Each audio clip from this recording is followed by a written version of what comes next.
And good evening, everybody. Welcome to Going Nuclear, full-blown coverage of the land, a Saturday night edition here. Is this like Saturday night main event here, Mike? I think it is. We're probably going prime time. We are, and I'm very happy to do that. This is good times. Nice Yeah. time here. Sure, we're gonna miss the last bits of sunlight of the day, but that's okay. That is all right. That is not a problem at all. Folks, thank you so much for tuning in here on this Saturday night edition of Going Nuclear, full blown coverage of the land. I'm Ethan Greenberg. Alongside of me is my co-host Mike Rasinski. We are part of the Fanatical Elves Network, a subsidiary of Fans First Sports Network. Again, thank you so much for tuning in. Mike across the pond, appreciate it. I know you're watching the Guardians. And hey, look, they may get a win today. The Cavs in the Summer League managed to pick up their first victory. That's always good. We're going to cover them. We'll talk about the Guardians. We're going to talk about the Cavs, Browns, realistic expectations here. And just wanted to mention here before we get started, had an opportunity this week to catch up with a high school classmate of mine. And Mike, this is along the lines of you and I reconnecting. It's really cool when that happens. But I talked to my good friend Aaron Joseph, and folks, if you are in the Stark County area, if you're looking for all the best in auto solutions, be sure to stop by one of Horizon Audio's 3 locations in North Canton. They are on Whipple Avenue. In Canton, they're on Tuscarawas Street. Or you can hit up Alliance, and they are on South Union. Aaron Joseph, he's owned all 3 of the locations since 2016. They've been around since 1989. They're not just doing your car stereos, speakers, subwoofers. They offer things like window tint and film. They do radar detectors, remote start security, dash cams. Oh, but wait, there's more. There's more. Um, but wait, there is more. And you can check them out at horizonaudio.com. But they also do stuff on boats. They can put in sound systems on boats, off road vehicles, and motorcycles. So, folks, I just want to remind you if you are in the Stark County area and you're in need of auto solutions and services, check out Horizon Audio. You can find them on the web at horizonaudio.com. Once again, and you can try and look them up there on the web. Aaron Joseph, my good friend at Horizon Audio. Now I just So, need a vote. yeah, I think that's what you need, Mike. That really would add to your portfolio. Yeah. No, I, I think we'll put it on the wish list. We'll I think see. that's a We'll good see thing. what I think it's, you know fantastic. what I wish we had, Mike. What's that? I wish we had a winning baseball team. Yeah, me too. Me too. It I was they weren't even watchable for the last 2 weeks. It's No, they were absolutely horrific. I mean, we talked about it before. What is guards ball? Because to me, guards ball was absolute dreck. yeah. I mean, how do you throw a one hitter through 9 innings and lose a game? I I, mean, that just blows my mind. They threw out a three hitter like the night before and lost that game too. yeah, It was just you didn't even want to watch the games. no, I absolutely didn't. I couldn't bear to do it. I mean, I stayed up late last night and I watched that second game of the doubleheader. I had watched the end of the first game, and I was ticked that I stayed up late to watch that dreck. Now, can I interject here? And I have a question for you. Yes, This you may may. be my going nuclear, and so I have to come up with something on the fly. But why do you so vote decided in extra innings yesterday to play for 2 runs, and his theory is when you're on the road, and he was quoting this in the story this morning, when you're on the road in extra innings you play for 2 runs because the home team will probably score one. Well, that backfired on him yesterday when, after the 10th inning, the White Sox, I've never heard that before, and I wanted to get your take on that as well. Would you play for 2 on the road? No, I play for get a stinking run across the plate. I'm sorry. Like, if you try and play, it's like playing the prevent defense in football. It prevents you from winning. And I was ticked last night watching this. Like I said, I stayed up late to watch this garbage. I just couldn't believe this. And then what they were doing was mind boggling. It was absolutely mind boggling. And then to have, the way it ended with Allard not being able to get his glove down and get the ball. I mean, The White Sox tried to give the game away to us in the 10th inning, and we didn't manage to take advantage of that. It was just, it is Frustrating. frustrating. And Yeah. yeah, jinx or something. You owe me a Coke there. Poke, poke, you owe me a Coke. I mean, it's been terrible. As Mike points out, we gave up 6 runs in a series and got swept. And then how How? do you do that and then come back and sweep the Astros in Houston? Right. None of this makes sense. So I guess my question is this. So we lose 10 games in a row and we win 4 straight. We've won 4 or 5, and hopefully they'll be able to close out a win here this afternoon. That'll make it 5 out of 6. Who is this team? We're 14 games out of the AL Central coming into today, 5 games out of the last AL wild card spot. I mean, but are we closer to the 10-game losing streak, Guardians, or closer to the 4 out of 5 playoff Guardians of last year? Well, looking at the offense and this team's batting average, I think we're closer to the 10 game losing streak Guardians. I mean, like today, I just pulled up the game today against the White Sox. They've got 3 guys hitting below 200 in the lineup, and then you got 3 other guys batting below 230. So that's six out of your 9 that aren't even hitting league average, which is about 240, 242. This team just cannot hit the pitching, and you have some great stats that I'm sure you'll call out here. The pitching isn't horrible. I mean, during our 10-game losing streak, the pitching was actually excellent. We just could not score runs, and we don't play good defense either. But it's the offense, I think, is just killing us. Oh, it absolutely is. I don't understand where the defense has gone. What in the world are they doing? I'm not going to go into this baloney about, you need to practice more. I mean, clearly they're practicing. Do you think it has anything to do with players going in and out of the lineup? It could, but they did that last year too, and they Yeah. seem to rebound, all right from all of that. But this year they do not. And is it the sophomore slump that you hear about? Is it the fact that 80% or whatever the stat is of folks need to go back to the minors at some point before they become a well-established player? And a lot of our guys have not done that yet because a lot of them were rookies last year, and we have a few more rookies up this year. It's just a young team, and maybe it's just that. Maybe they're just inexperienced, and they just got to grow through it. And so we can see something different next year. I was hoping that they would. That was painful. Yeah, I mean, I was hoping after last year's success they would just build off of that, but it really doesn't seem like they have been. They've regressed for sure. Oh, yeah. Last year, every time they'd bring somebody up, they would catch a spark for a few weeks there. And anytime they needed to make some kind of a quick change, they were able to do that and sustain success throughout the season. So, Mike, we talked about just the anemic offense. So I quote, I chuckled when I saw this on ESPN.com, the category, the diff, the run differential. And all I thought about was the Cavs and the graphic at the arena and on the scoreboard, the diff. Well, the diff. I hate the diff. I know you do. But coming into today's game, Cleveland minus 50. Minus 50. Only teams in the American League worse. Angels at minus 63. Orioles at minus 74, White Sox at minus 93, and an astounding, the A's minus 138. Oh, but wait, there's more.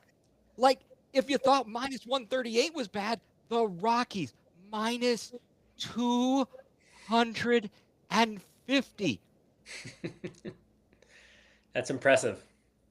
That you gotta be that's an achievement right there to be that darn bad. Yeah. It's just crazy. And we've only scored 341 runs on this season. 341 runs. That's it. The only teams that have scored fewer than us, Rockies, 331. White Sox, 325. Now, the Royals, they're a couple of wins better than us, 324 runs. And the Pirates, 320. I mean, that's astounding. It's absolutely astounding, and we're middle of the road in terms of the runs against us. I didn't even look to see how many earned runs those are, but it's 391 runs. We're right, like basically smack dab in the middle. At giving up 391 runs, 15th in the league. I mean, I, I don't know. The pitching has been better, and the Rockies are basically a single A team. I don't know what the heck happened out there. That's craziness. It must be because we took Nolan Jones back from them, right? Well, yeah, and that's working out real well for us. But hey, at least they're playing in a major league park because two teams aren't. Yeah, exactly. Exactly what the Rays and the The A's. A's. Rays, Yep, Rays and A's. A's. Coincidence? Yeah. I, Well, I mean, I I'm actually surprised our record's not worse with a negative 50 run differential. I think we've had a negative run differential since the season started. It seemed we like so did. that's been actually a little bit impressive looking at the glass half full that they are where they are with that differential so low. And what are the how do we fix these positions that are our weak spots? I mean, what do you do at catcher? We've got Hedges, Oh, who we all know what we get with Hedges.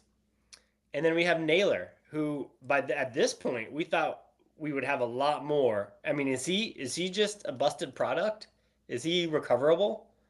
I don't think so. My biggest issue with him is that you don't get any additional hitting out of him. He's not much better than Hedges, Mm-hmm. and he's a terrible defensive catcher. Yeah, And I think he calls a terrible game. he I cost mean, us that one hit game with the squirter between his legs and yeah. in the ninth inning. Like, come on, man. I'm sorry. He's got to go. I am hoping that maybe Cooper Ingle can eventually make an appearance, still in the farm system. But that's the only person I know of. I guess it's one of those deals where the pitching is okay. You're right. I've been kind of feeling a little bit better lately, but like last night, I'm watching Gavin Williams.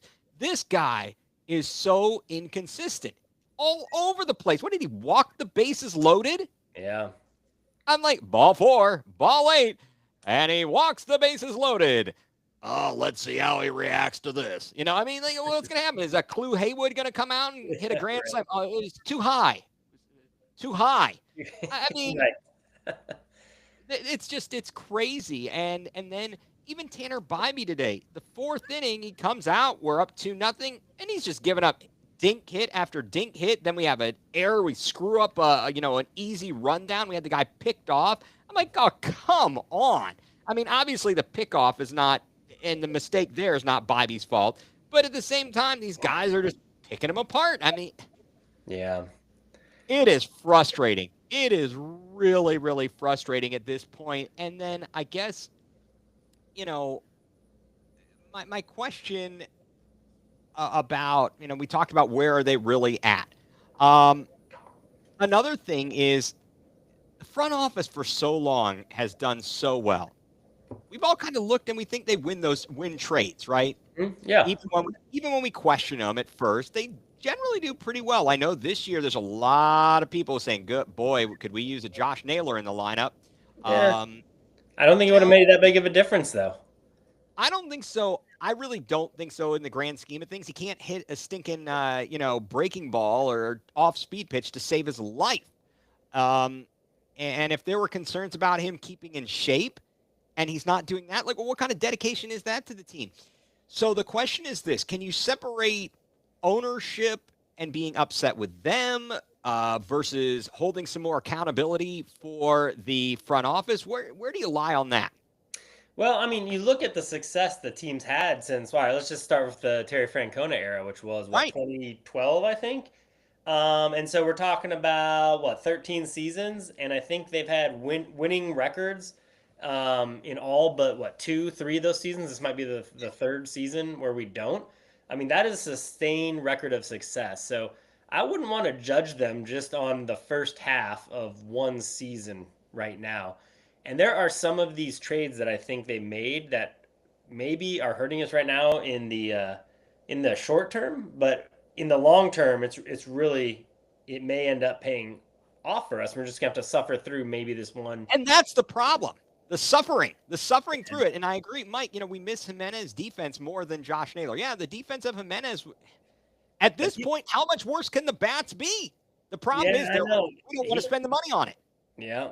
I mean, then we could get into the talk about the salary cap and these ridiculous contracts that we give Yeah, players, and exactly. so And we're, we're we're gonna back to that. right. Um, So now that's my other question: is the front office, for as well as they have done, are they doing it with their hands tied behind their backs? I think a little bit because for Yeah, whatever reason, they only have so much money to spend, and it's always in like the bottom it, five teams in it's the league. So, yeah. so yeah, I think that they do, and they do a masterful job at doing what they can with their limits. And honestly, if you want to get down to it, there will never be a salary cap in baseball if they have these local TV rights because Cleveland will never make as much money as New York. No. And if we're not making that much money, they're never going to spend that much money unless you have national TV rights like football does, when they can Yep. split it evenly like that. I wholeheartedly agree. Um, and we go into the salary cap stuff. So and the All Star break. So let's go there for a moment. The All Star break.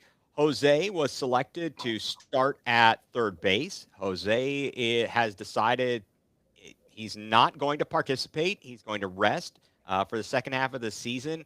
I guess. So the first question: how does that sit with you? You know, him deciding to not participate. Do you think that's at all in any way, shape, or form a slap in the face to people who voted you in, all the fans?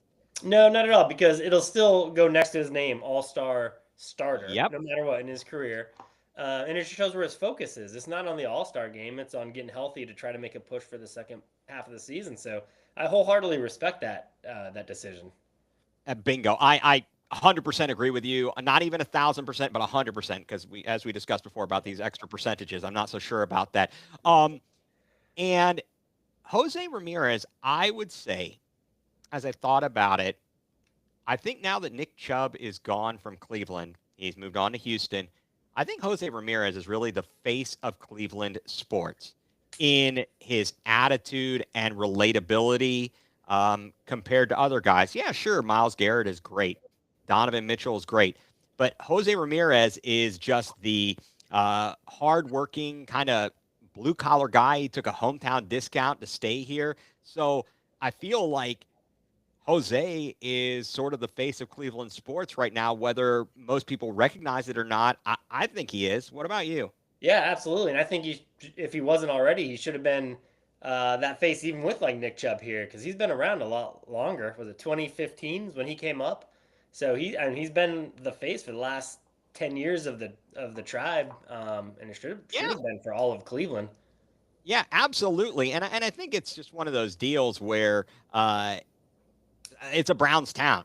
It's a Browns town, and people, as much as they are disillusioned with the ownership of the Browns and moves they make, they're just as equally ticked off about the ownership of the Guardians and what they're willing to spend or not spend. And so it's kind of it's unfair to him in a So way. let me ask you this question. You Sure. just brought it up. Which ownership group would you rather have, the Dolans or the Haslams? Haslam's. I would rather have the Dolans. I Okay. mean, All right. State your case. okay. The Dolans, you know, the rhetoric is that they're cheap and they won't spend. I will counter that a little bit with they spend within their means. You know, who knows what those means are, but we know they don't make as much money as like the Yankees do. Whether they lose money on the team or make money on the team, I don't know. I'm guessing they make money on the team. So they're spending within their means. They've hired smart people to do their jobs, and that has paid off in a decade of winning baseball essentially. Although we have not won the entire thing. Right. Right. Haslam, on the other hand, obviously has no trouble spending money, but that because he has no trouble spending money and making these decisions, he's actually handicapped the team for probably the next 5 or 6 years with the stupid call he made with Watson. So he's done, I think, more damage. Even though he's willing to spend more, I think he's done more long term damage than the Dolans do. You all your points are solid, and I could sit on that. I could see it and go with that 100%. I think that for me, though, I find that I'd rather have the Dolans because they are newer ownership. I guess let's see if they learn from their mistakes and their willingness to put their money where their mouth um, is something that allows you to be competitive. Now, again, we're talking a little bit apples and oranges because of the salary cap issue in baseball and TV rights. It's a little bit difficult to figure that out. But again, they don't play to lose, if that makes sense, even though they did in 17 and 18. Even though that's all they do. Even though that's all they do, and technically, and they did a tank job there in 1-31 over 2 seasons. Well, good news, folks. It is final from Chicago. The Guardians back on the winning side of things with a 6-2 win over the Pale Hose. I don't know what uniforms they were wearing yesterday. I don't know, honoring the Bulls or something, I guess. Yeah. But yeah, I would tend to, just because I'm so frustrated with seeing, and it's been even before the Dolans really, seeing the baseball team have to watch their best players walk out the door or sign, or get traded or signed elsewhere. I mean, all the way to CC Sabathia, Bartolo Colon, all of our sluggers. It's bothersome, and that's also partially a part of the Major League Baseball model. So What can we I all hear you. agree that we'd all rather have like a Gilbert ownership Yes, model? yes, Look how much good he's done for the city, bringing back a WNBA franchise. He's redeveloping the riverfront right in front of Rocket yep, Arena.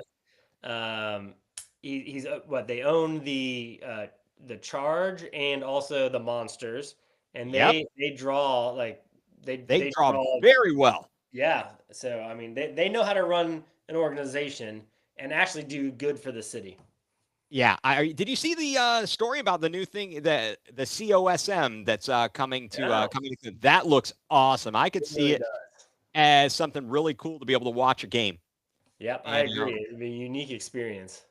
definitely. Now, at the All-Star break, so I'm reading that they're apparently going to use the ABS system, the automatic balls and strike, at least to allow a challenge, kind of like they did in spring training. So for me, that kind of pissed me off because they're going to do that there, and we're still stuck watching these clowns behind the plate be Yeah. inconsistent every night and unpredictable. I mean, does that? How about you? How does that make you feel when you see that like, hey, we're going to bring it back for this? And not only that, I totally agree with you. Like the way they're doing it too, you get what, 2 challenges a game? Just use it for the whole game. I mean, what is this crap? Like Yeah, restricting how to use it. it's a baloney. It's absolute baloney. I don't understand it because it needs to be consistent. I know there are people, we've discussed it ad nauseum. There are people who hanging on to the purity of the game and the this and the that and the other. But like, I want it right. I want it consistent. I want it fair. I see these pitches, good and bad for both teams, where I'm like, what are you doing? And then they're calling check swing strikes. I'm like, there's no way. There's no way. Again, please get it right. And Mike, yep, that news really annoyed me about the ABS. Absolutely, it's just ridiculous. There's been some discussion apparently about a salary cap. We talked about that, on the last episode. What do you take? Would you be willing to see a strike if that's what it took to get a salary cap and get an even playing field? Do you think that they should try to implement the salary cap, or if they would have more success, at least trying to implement a salary floor? And even if they did that, would that solve for the problem, or would you still have the same issue of the rich getting richer and the poor getting poorer? Yeah, I think if you have to do both. I don't think you can do one or the other. I really think it has to come in as a package deal. And I still don't know how you do this with local TV rights unless everybody just takes it and you pool it together and then divvy it out almost like a national model. But if you're not going to do that, even revenue sharing doesn't is not the same thing as a national TV media deal where you're actually splitting all the revenue evenly. I almost think that has to be the third leg of this, salary cap, salary floor, national TV deal. And I don't know why they don't do it that way. Why they have to have all these regional networks, Well, which right, because don't work anyways. yeah, I mean they've clearly been able to use MLB TV as a way to transmit these things. Now, and I understand that they're using, I guess, local production for it in a way, but clearly they have a way. I think there's a pathway to do it, and it would behoove them to do so. It would be good for them or to at least, like you said, pool the money. And then, another great question here Mike poses: what do you do with the teams like the Dodgers, with the deferring of the salary? How do you even deal with that if you're going to try and implement a salary cap and a salary floor when they've got contracts 10 years out, paying people $750 million? Yeah, I guess you just have to get rid of that rule. Like you can't you can't defer money. Like that have to be part of it, I guess. I mean, Yeah, I mean they'd have to come up. I'm sure it would be very very difficult to initially implement yeah, it, but once it gets in place, I think you got to do it. It's for the best of the game, for having parity and not having teams that are like every couple of years being like, well, we can't spend any more money. Bye, adios, and we're not in contention. So let's sell all of our good players and prospects and this, that, and the other, because just so we aren't in the red. I don't know. I know that the argument people make are like we haven't had a repeat World Series champ in like 21 years or something like that. But they're missing the point that if you look at where the World Series champ ranks and how much they spent that year, it's always like one of the top five teams, always. Except maybe yeah, really there's an exceptions here or there, but even like when you think about it, when the Royals won it in 2015, I think they were spending a lot just that one year because they knew that was their window. I mean, it just proves that you have to buy your team essentially in the majors to win. Yeah, you've got to be willing to put up some money. It's clear you cannot nickel and dime it. It's only going to take you so far. We've kind of witnessed that in Cleveland in recent playoff runs, and when they did spend the money, we were one game away, and we had it. We had it, and to come up that short is so disappointing. So Cleveland. Oh, well, great. Down note here on a Saturday night. And on that note, let's take a brief time out here so we can have a word from our sponsors. You are tuned in to Going nuCLEar, full blown coverage of the land. And welcome back, everybody, to Going nuCLEar, full-blown coverage of the land here on the Fanatical Elves Network, a part of Fans First Sports Network. I'm Ethan Greenberg, along with Mike Rasinski. Again, if you missed it earlier, I want to thank our friends over at Horizon Audio. If you are in the Stark County area, be sure to check out Horizon Audio in North Canton on Whipple Avenue, in Canton on Tuscarawa Street, or in Alliance on South Union Avenue. Check them out at horizonaudio.com. So moving on, Mike. Cavs Summer League. Hey, we got our first victory today, a 93-83 win over the Bucks. But the first game, did you have PTSD after the first game of Summer League? Yeah, yes, I did. I mean, to lose, not only to blow a lead, but to blow that lead to the Pacers, that's painful. That is. I don't even know what to say about that. It's just mind-boggling that it happened again. Yeah. I mean, the only silver lining is it's the summer league. Exactly. That's it. But like it's the weirdest thing. It's the weirdest thing that's how they lose again. Yeah, I mean, they go in the opening game of Summer League. For those of you who haven't followed, the Cavs lost 116-115 against the Pacers. This is all out in Las Vegas.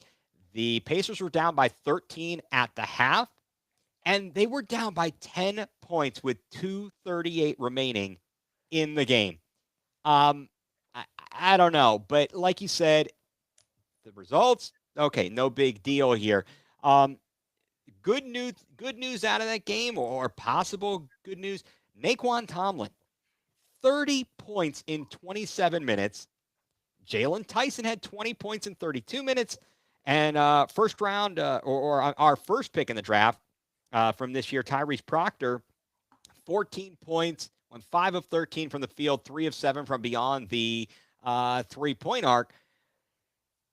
But like, I don't know. Those are the guys. That's what I'm paying attention to. Are you kind of on the same page with like, look, the result doesn't matter, but we need to see X, Y, and Z out of these players? Yeah, absolutely. Because I mean, we already know who the starters are going to be for this Cavs team, and I think it's been proven that we need to have a deep bench for this team to, go far. And so we're trying to pick out who that bench is going to be right now. And this is what the summer league is for. And right now, it looks like there are three guys that are standing out after 2 games. I mean, Tomlin showed a little bit of flashes last year when he Yeah, played. he did. Yeah, and now he's getting to highlight, more consistently in the summer league. And then just seeing Tyson and Proctor kind of see how they develop, first and second year players and see if they can contribute. And the Cavs desperately need these guys to develop. Unfortunately, Craig Porter Jr. left the first game with an injury. I don't think it's nothing long term, but certainly it would be nice to get him to have more reps. We need to know if we can count on him, not just in garbage time, but put him out there in meaningful minutes. I did that from time to time, but I need to have more confidence in that guy for certain, since we're going to be relying on hoping that Lonzo Ball stays healthy, not having Ty Jerome anymore, and you got Sam Merrill. He has injury problems as well. So that backup point guard spot is going to be real important. Yeah, and isn't it? Correct me if I'm wrong, but isn't that how Sam Merrill highlighted himself a couple years ago? It was in the summer league. In You that kind know, of yeah, I can't say for certain. I can't recall to be honest. I try and blur out the summer or the summer league a little bit, so I didn't have that kind of committed to memory. So you are probably right though on that. And Sam, obviously they liked what he did. And that's why they re-signed him. And I'm glad that they did that. He brings a good attitude. I know we talked about the what the heck is with a neck injury right before you're about to get eliminated, and he's not out on the floor. That was kind of that kind of ticked me off just a fuzz there. Um, but I don't know. We've got to see some growth out of Tyson today. Not so good. 18 points in 31 minutes, 3 of 13 from the field. 3 of 8 yeah. from beyond the 3-point arc, and 9 of 10 at the foul stripe. I like that. But 3 of 13? I don't know his shot chart, but that's not good. That's painful to Proctor, see. not much better, but he's a rookie. 3 of Yeah. 11 from the field, 3 of 8 from downtown, 3 of 6 at the foul stripe. And then Tomlin, 22 points, 9 of 12 from the field, and even went 2 of 3 from beyond the 3-point line. I mean, And, that and 13 rebounds. he is going to be very important. I mean, we need another big. We need some strength on the front line, and he's a big dude. Yeah. He's quite the haul. I So don't know. what do you think of I think we mentioned it last week, but we never talked about it. The Cavs getting rid of Amoni Bates. They You cut know, ties with him. I, I from what I saw out of him, he needs a lot of work to get. He's got potential, but he's got a long way to go. His body has not he hasn't filled out. He does look very fragile. He really does, and that's not the end all be all for certain, but uh, he shows flashes. He's got ability, but the consistency, and I think that's where the difference between the G League, the guys who are on far down on the bench, the rotational players, and the starters, is the consistency, the ability to do it from game to game, from minute to minute at a very high level. And that's where I think he is lacking. So to lose someone like Amani Bates, it kind of sucks. I would have loved to have seen him succeed. I like the pick. Low risk, high reward type of thing. It just didn't happen. But at the same time, I think that we have filled some of the void with the length by adding Lonzo Ball, by having potentially Tyrese Proctor. I think that kind of sealed the deal there. If it hadn't, I don't know the exact timeline. I'd have to look back at it, but you filled that in with a Tyrese Proctor. I think we got him under contract for 4 years, and we are going to need him to develop and really, just be there, because we can't be so reliant on our core four or whatever it is. It got to be able to have the consistency off the bench, and that's what, like you said, we had it all season last season. You go into the playoffs, and all of a sudden, they just completely crap the bed out there, you Yeah. know? Yeah, and I was so Bates was on a two-way last year. Right. I'm looking at the roster here of all these bench players in the summer league. Was he not better than any of these bench players, or even the starters we have in the summer league that we could stash him with the charge? Or there's some deal with his two-way contract where we couldn't just put him on the charge for this year? Yeah, I am not certain about that. I mean, I don't know that there's any limits there, so I could be wrong, but yeah, who knows what the negotiations were. I didn't go down that path and really look into it too much. I just kind of said chalked it up as an L and was like, or not even an L, just it is what it is. It Yeah. is what it is. He's moved on, and that's okay. I'm not worried about that. I like what Mike points out here. Hopefully, TT doesn't come back to waste a roster spot. So, what do you think about that, Mike? What do you think about Tristan Thompson and his role on the team?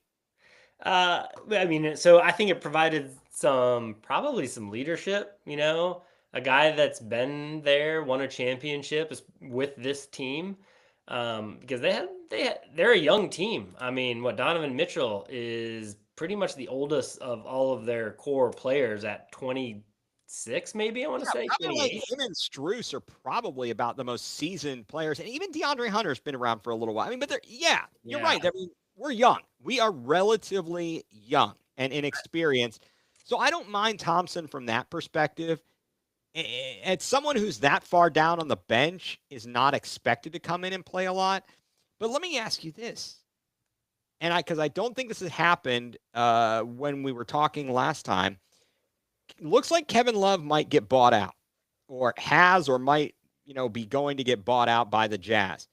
Would you want to bring him back on a veteran minimum deal? Yeah, well, we need to get some veteran minimum contracts Yes, on we the do. roster. So if that's a possibility, I mean, even just for the nostalgic factor, it's almost like a Tristan Thompson deal where Right. you're just doing it. He can be productive at times, but he's going to ride the end of your bench. But fans here love him. Great memories, and he could also provide some of that leadership. So I would be okay with it. How about Yeah, you? I think he can be a little bit more than a Tristan Thompson. Um, Great rebounder and a great shooter.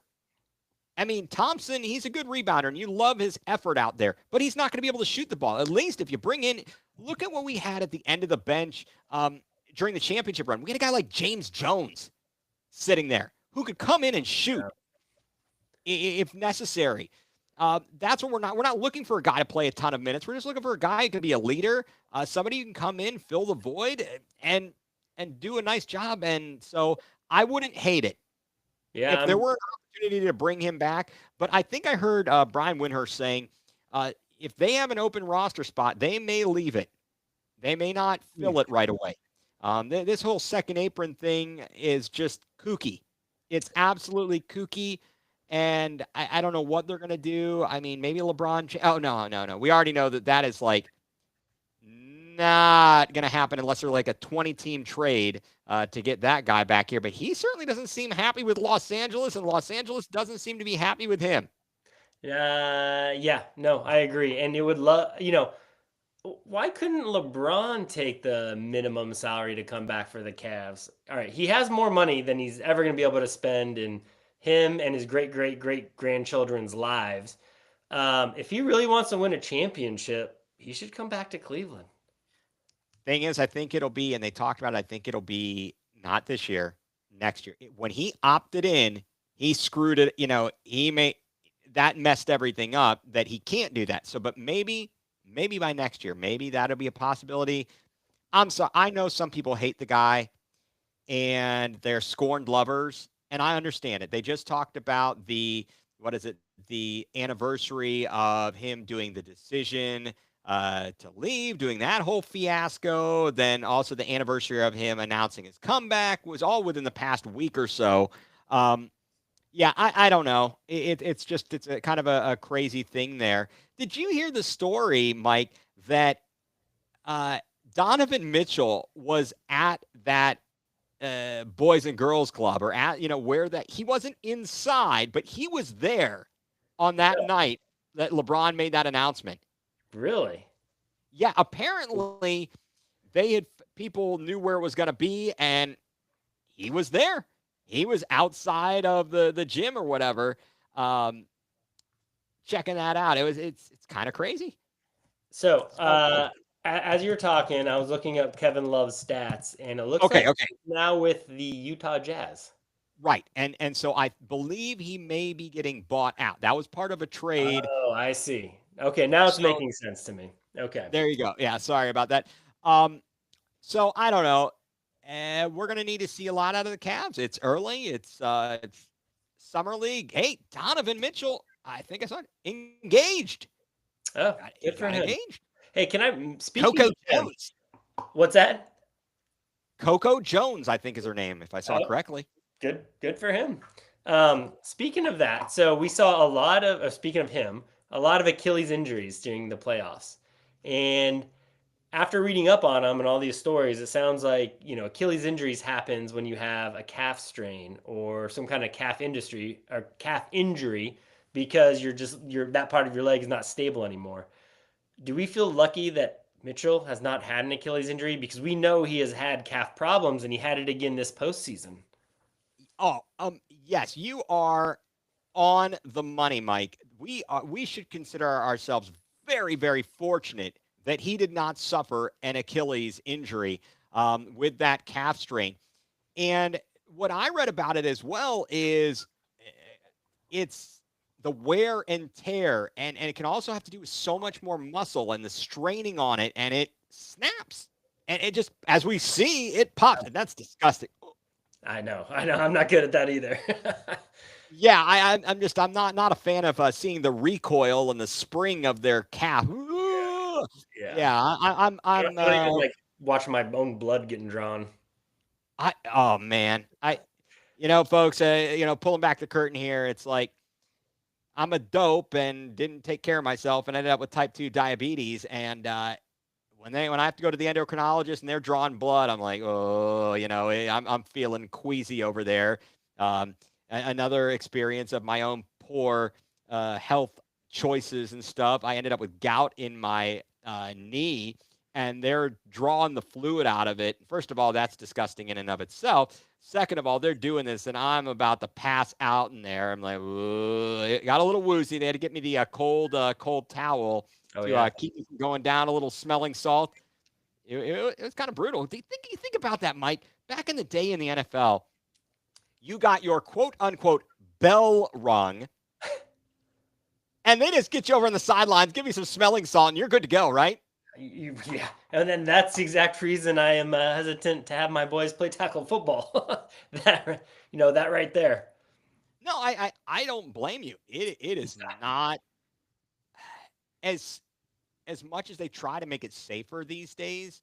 And obviously helmets are better, and it doesn't matter. You get hit with that kind of force, whether you get knocked to the ground and you hit your head on the turf.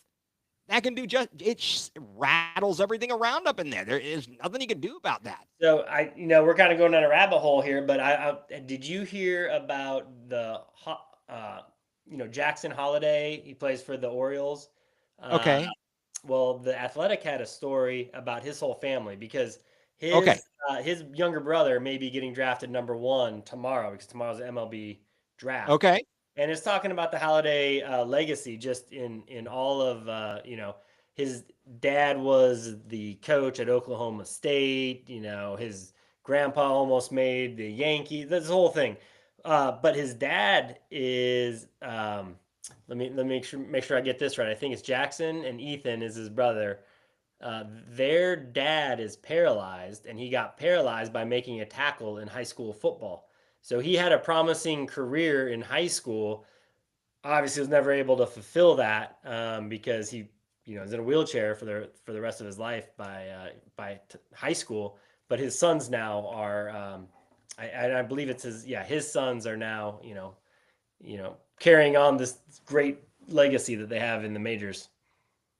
Well, I had not read that, and that's just, man, that is crazy. And think about it, Mike. Remember while in high school, LeBron was still playing football. Yeah, he broke his arm, I believe, didn't he? Yeah. I mean, could you imagine if he had gotten his entire career ruined playing high school football when he was headed to being one of the greatest of all time in basketball. Could you have imagined it? Then he would have really needed to sign that $56 million deal with the Yes, Lakers this year. yes, he would have. Okay, so here's a good question. Before we move on to the clowns, Mike asks, do we think the NBA will eventually reduce the schedule from 82 games if we continue to see these injuries? Um, I'll go first on this one, Mike. I don't know because I don't think it's a matter of load. What the only reason I could see them reducing the games is maybe to cut this crap with load management. Um, but I don't see. I think calf strains are just they are what they are. The soft tissue injuries are a big deal now, and I don't know if there's more of a physiology to that. Sports science with these guys and all the training they do, you would think they'd be in better shape. Yet somehow they're constantly pulling this and pulling that, and then you do that, and it leads to these types of injuries. I don't know that the number of games specifically is going to do that. And actually, it probably starts even long before that when they are kids now and they are playing basketball like year round. Whereas back in the day, you played in your on your high school team. Maybe you played on a travel team a little bit, but now you're all over the place playing so much basketball, and that ongoing wear and tear, I think, is where that comes from. I don't see them cutting it due to those injuries. What do you think, Mike? Yeah, I've only ever seen pro sports increase the number of games played, and it's all because of money. Baseball's gone up to 162 games, and what it was 140 for a long time, and it was less than that before. So it's only increased. Football just went from 14 to 16 to 17. Now they're talking about an 18 game schedule. All Yeah. about money. And if you reduce the number of games in a season, you're losing money. So I just for that reason, I don't see them doing it. No, that I don't see that. Good question, Mike. Appreciate that. So the NFL season is around the corner. Training camp is going to be getting underway here very soon for the Browns and everybody else, for that matter. Um, I guess it's probably the furthest thing from your mind. In fact, I'm almost positive it's literally the furthest thing from your mind. But just for argument's sake, let's suppose you were actually thinking about it. Um, what do you think the Browns actually could be this season? A disappointment. Oh well, that's a for certain. That's almost a certainty, Mike. I see them winning 5 or 6 games, getting probably the number 7 pick in the draft, and us hoping for Jacksonville to tank again this year too. What I'm hoping for is that we have some clarity at the quarterback position. I think it's a lost season. We're not making the playoffs. But let's at least figure out if one of these four, or well, I shouldn't even say four, one of these three is a viable long-term solution, or do we have to start all over again and waste some draft capital on another quarterback next spring? So Exactly. No, I am firmly in your corner and in your camp on that thinking and thought process about what the Browns season is going to be or might be. We face a brutal season, and you never know what's going to happen to other teams and injuries. We've had surprises, but I last year I think there was a lot of false hope that the Browns were going to be great. Deshaun was going to come back from injury, blah blah blah, and it just never happened. It didn't. Starting in training camp with this country club training camp they did with people ramping up and this, that, and the other, and then you come out in the opener and lay just a giant brownie, against the Cowboys. It was ridiculous. And I guess we're going to be as Mike points out, we're going to get our stat sheets out to track the quarterbacks during training camp, and he's rooting for the Jags to go 0-17. Yes, I am. So I think that if you're talking about the quarterback situation, how do you think it'll play out? If you're looking at the guys that we've got, we're talking about Pickett, Flacco, Gabriel Sanders. What do you prognosticate? Well, the first 5 games of the season are really, really hard. So I don't see a rookie quarterback succeeding with that schedule at all. So all you're going to do is ruin him, ruin his confidence. So that leads me to believe that you have to go with one of the two veterans to at least start the season. Um, I think you should probably go with Pickett. If even if he's a little less, less good in the preseason and training camp than Flacco, just to see how Pickett responds. He is a veteran now to these first 5 games. If he gets hurt, then you put in Flacco. Maybe you let the rookies start week 7, week 8, and go from there, and to see what you got with at least one of those rookies. That's what I would do. What about you? Yeah, so for all the reasons you said, I agree with starting a veteran. However, I don't see Pickett as a long-term solution. If we've talked about this before, if he is too good, if he has a magical season, yeah, we'd all be excited, but he's going to want too much money and we can't afford him and he's gone, right? Um I think Flacco, we know what he is. He's going to turn the ball over. He's not going to, but he can push the ball downfield. He's a professional. He's a professional. I like him as a professional more than I like Kenny Pickett as a professional. And given that neither of them are the long-term solution, I'd rather go with Flacco. If you get a few wins, then you keep riding him until you don't. Um, of course, we know there's going to be injuries. Then when it comes to the rookies, you're talking about Gabriel and Sanders. Clearly, the people in the Browns organization, they like some of the things that Gabriel brings to the table. Certainly, there are parts of his game that are not great. You can't change his physical stature. We've discussed that before. Sanders, on the other hand, he fell for a reason. I don't know if it's all skill set. He certainly has some traits that need to be cleaned up. The fact that he didn't impress people in interviews, allegedly, it's not a great scenario. But I think you start with the veterans. Someone's going down. We're going to be injured or we're going to stink, and they're going to be trying to play these guys. But you and I are on the same page here. I think most people are. We need to know, do we have our starting quarterback on this roster? Because if we have two hot, even if we don't have a great record this season, but we've got two really good draft picks, if we can get two of the best players available, as opposed to having to take another shot on a quarterback, that would be the ideal situation. Mike here, hoping the Saints trade for Pickett and then start Flacco until at least week 6, which would be through the Steelers game. Coming back from London against the Vikings and then playing the Steelers. I wouldn't have a problem with that either, because the Saints, who do they have? Tyler Shuck? Yeah, great question. I wouldn't start him. Like, No, they are going to be putrid. They are going to be putrid. I mean, I just at a bit of a loss here. I try not to think about it too much. I am going in with our usual zero expectations. And certainly, if they do anything more than that, then hey, great, and we'll be watching for the Jaguars to lose. It'll be fantastic. fantastic. Do you think the fans will have as much patience as we just talked about with waiting to see what the rookies do? You and I both agree, and Mike agrees too. It seems like we should wait till at least week 6 to start a rookie. Are the Yeah. fans, the first time Pickett or Oh Flacco no, in no, a game, no, are they going to no. be crying for one of the rookies?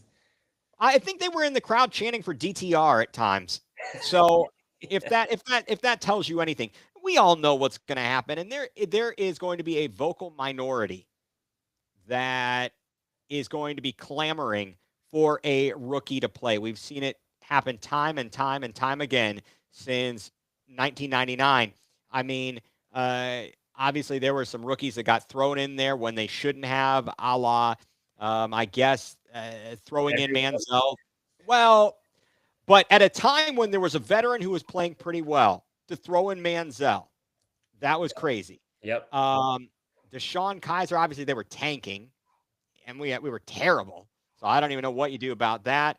Um, So it's tough. Now, I mean, one could argue, well, what it took him so long to put Baker in there? Why did you make him sit the first 2 or 2.5 games until Tyrod Taylor gets injured? Why wasn't he in there to start with? I mean, I don't know, but it's they're going to be again. There will be fans, a vocal minority that is clamoring for a rookie to start, and there's also going to be a vocal minority that is ready for Kevin Stefanski to be fired because apparently any of their success has not been due to his coaching, and all of their failures have to do with his coaching and leadership. Did you know that, Mike? Can you do that? Is that how that works? That's how it works in some people's minds. Yeah, and I can't argue stupid. I can't argue with stupid. Uh, yeah, yeah, exactly. If we start 0-4, we might have to look. If we're 0-4, might as well be 0-5. I think it's when we start 0-4, not if we start. Oh yes. Look, quite honestly, here's what's going. Let's talk early predictions. Somehow, some way, we're gonna beat the Bengals, and everybody's gonna be jacked up. Yeah. And talk about the Super Bowl, and it's going to be absolutely ridiculous. And I don't know. That's what they do. They raise our expectations just to disappoint. You can't just be disappointed from the beginning. No. We're not going to do that this year, Mike. We're not going to do that. We're going to keep those expectations low. All right. I promise myself I'm not going to get hurt by the Browns again. I mean, look, they're going to disappoint us this week. Apparently, they're going to announce another alternate helmet that they can wear throughout the once or something throughout the season. I'm waiting to see that disaster and for people to be all jazzed up over that. And I'm like, hey, you could wear whatever you want to wear, but until you're winning games, I don't care. I don't care. Right. Oh boy. So yeah, Mike, we have been pretty decent against them, even in the Joe Burrow era. So we'll see. Things are going to start heating up. Things are going to start heating up here. All right, Mike. Well, we're getting a little late here, but why don't you tell us what has you going nuclear this week? And it's not the kids at the house being too noisy because they're not there. They're not there this week. That's right. I did, though, before they left for the in-laws this morning, I took two of the boys to see the Superman movie last night. How'd that go? So, because last year, I don't know if you remember, I took the boys up and we actually saw some of the sets in downtown Cleveland where they closed off the streets. And I'm like, well, boys, let's go see the movie now that it's out and see the sets that we saw. The movie, excellent, by the way. There's many times you see the Terminal Tower, and who knew it was in downtown Metropolis, but it is because they CGI this giant city in the background, but there's the Terminal Tower right there. You can spot a ton of Cleveland landmarks in the movie too, which is great. The bridges, the ballparks in there, it's fantastic. But what has me going nuclear is you go to the theater nowadays, and I don't know if you noticed how much they've raised ticket prices. It's absolutely it's outrageous. insane. And then you buy the popcorn and the drinks and everything, and those prices have always been bad, and they gouge you there. But now, in addition to all of that, there is like 15 minutes of commercials before they start the movie. Not just previews, which I'm okay with. I'll watch a preview. Like truck commercials and whatever. Oh. Yeah. I don't know what's going on with the movie business. If they're just trying to gouge you and make more money. But there's going to come a time where it's like, I can't afford this anymore, guys. And now you're making me wait to watch the movie for an extra 15 minutes to show me commercials? That's why I go to the movies, so I don't have to watch commercials. I get that at home. Exactly. Oh my! Look, I'm right there with you. I think your sentiment is felt by many far and wide. We go maybe to the movies, maybe once a year, maybe twice a year, but not unless it's something really worthwhile. My mom wanted to take him to the movies when we were in Ohio. I'm like, there's nothing they want to see, and so we're like, forget it. And I'm a cheapskate, and I'm like, nah, you can, you don't need anything. The most we'll get is some water. I'm like, I'm not getting raked over the coals there and ripped off. The tickets are enough as is, and I don't know. I'm just a Scrooge of sorts, I guess. You can call me whatever name you want, throw whatever you want at the book at me there. But speaking of the book, what has me going nuclear, kind of hearkening back to another day. Phone numbers. not really Okay. phone books, but phone number listings. So will somebody please explain to me how on earth my phone number, the caller ID, shows up as my ex-wife sometimes? When you call somebody else, they are seeing your ex-wife's number on their phone? My ex-wife's name. It's my number, my Oh, ex-wife's name. We have not had, first of all, we weren't using this current cell phone provider when we were married. Second of all, it has been 18 years since we were married. I am not certain how this happens, but I'm getting calls from places. It's a work related call. Yes, I'm searching for such and such, asking for my ex-wife. I'm like, wait, what? And it comes to figure out they're looking at the number and it comes up on their caller ID, the name that came up, even though I left a voicemail, whatever. They're asking for my ex-wife. Then I've got people, some listing of a person who I've never met under my cell phone number. I'm like, who is this person and why are they listed under this number? So what has me going nuclear is the ridiculousness with phone listings and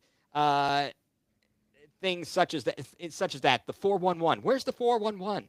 Can we get it right, please? I feel like you need to get Jacob on that. Like we need the younger generation to help us now with with technology. Mike, were you listening in on my conversations recently? Because I told Jacob, I said, Jacob, $1 million idea. If you figure out how to fix this issue for people so that phone numbers are not showing up with, getting listed for the wrong people and getting into databases, fixing that so that you're not getting unwanted calls and getting mistaken calls would be amazing. It is a huge, I think there's something out there, but Yep. I don't know. Maybe your boys are probably smarter than mine. I mean, I didn't say that. I didn't say that. No, Yeah. but yeah. So the inability of, I don't know, Yeah. technology to be correct and phone numbers being jacked up is in fact what has me going nuclear here today on a Saturday. And so with that, Mike, I'm going to let you go enjoy the West End Waxation at West. And you can have. Perfect. And for those of you that are fans of Looney Tunes, old Elmer Fudd. Oh, West End Waxation at West. And you can enjoy the quiet there at your house. Got any big plans for the week? Just a lot of studying, unfortunately. That's yeah. I don't envy you. That is no good. Yeah. What That is about no you? good. It's going to be a quiet week here, guys. It was supposed to be vacation week for the kids down at the grandparents in Wilmington, but their HVAC died. Oh, not good in the summer. Yeah.